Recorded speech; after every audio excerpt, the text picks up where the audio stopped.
வாங்க மீன் குழம்பு வைக்கிறது எப்படின்னு பார்க்கலாம். மீன் குழம்புக்கு தேவையான பொருளுங்க. அடுப்பு ஆன் பண்ணி சட்டி காயுதுங்க. சட்டி காயுது, எண்ணெய் ஊற்றிக்கலாம். கடுகு 4, வெந்தய 4, ஜீரகம் தேவையான அளவு 3 போட்டாச்சுங்க.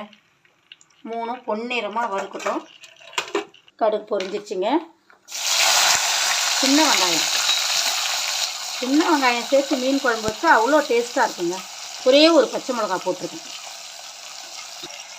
கொஞ்சம் பொன்னிறமாக வதங்கட்டுங்க. வெங்காயம் வதங்கிடுச்சிங்க. இப்போ தக்காளி சேர்த்துக்கிறேங்க. தக்காளி வதங்கட்டும். கொஞ்சமாக உப்பு போடுறேங்க. தக்காளி வதங்கிறதுக்கு புளியில் ஏற்கனவே போட்டு வச்சுருக்கேன். தக்காளி வதங்க கொஞ்சமாக உப்பு போடுறேன்.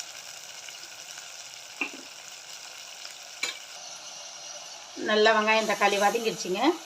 இப்போ வாங்க வச்சுருக்கேன்.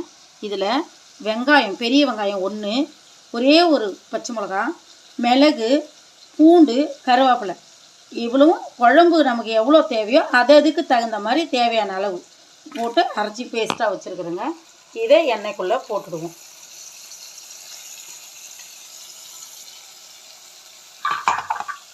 போட்டுக்கணும். இதை வதக்கிடும்.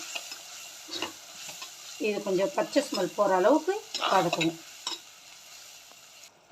வதங்கிடுச்சிங்க. பச்சை ஸ்மெல் போயிடுச்சு. இப்போ தேவையான அளவு மஞ்சள் பொடி போட்டுக்கலாம்.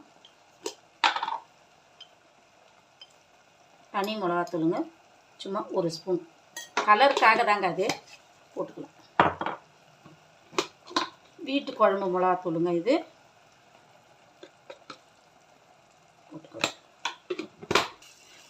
இதை இப்போ ஒரு வதக்கி சும்மா ஒரு கிளாஸ் தண்ணி ஊற்றி இதை கொதிக்க விட போகிறேங்க. நான் இந்த மிக்ஸி ஜார் கழுவி ஊற்றிருக்கேன்.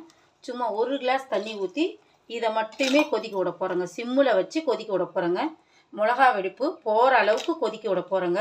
அந்த எண்ணெய் பிரிஞ்சு வரக்குள்ளே புளி சேர்க்கலாங்க. புளி ஃபஸ்ட்டே சேர்க்க வேணாங்க. இப்போ கொதிக்கட்டோங்க.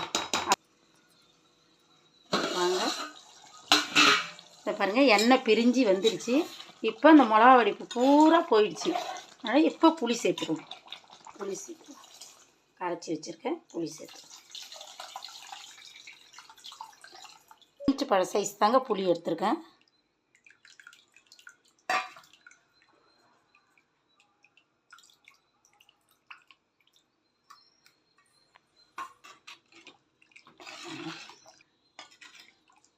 அவ்வளோதாங்க. இப்போ கொதிக்கிட்டோங்க. வாங்க குழம்பு பார்க்கலாம். எண்ணெய் பிரிஞ்சு வந்துடுச்சு பாருங்கள். குழம்பு நல்லா வந்துடுச்சு. இப்போ மீன் போட்டுக்கலாம். இது பாருங்கள், எண்ணெய் பிரிஞ்சு வந்துடுச்சு. குழம்பு கொதிக்குதுங்க. நல்லா கொதிச்சிருச்சு. மீனை போட்டுடலாம். எண்ணெய் பிரிஞ்சு வந்துடுச்சு பாருங்கள். மீனை போட்டுடலாம். இதை மாதிரி குழம்பு உங்கள் வீட்டில் வச்சு பாருங்கள். வச்சு பார்த்துட்டு கமெண்ட் பண்ணுங்கள், ஷேர் பண்ணுங்கள், சப்ஸ்கிரைப் பண்ணுங்கள். மீன் குழம்பு பிடிக்காதவங்களுக்கு கூட பிடிக்குங்க.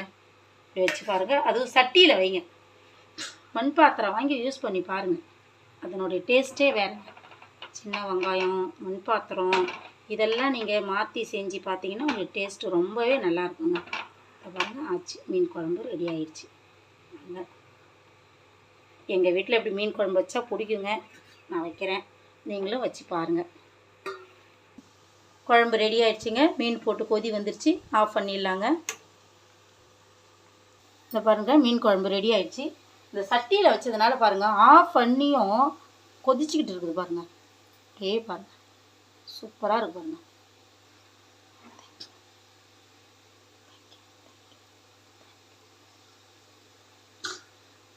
வாங்க சாப்பிட்லாம்.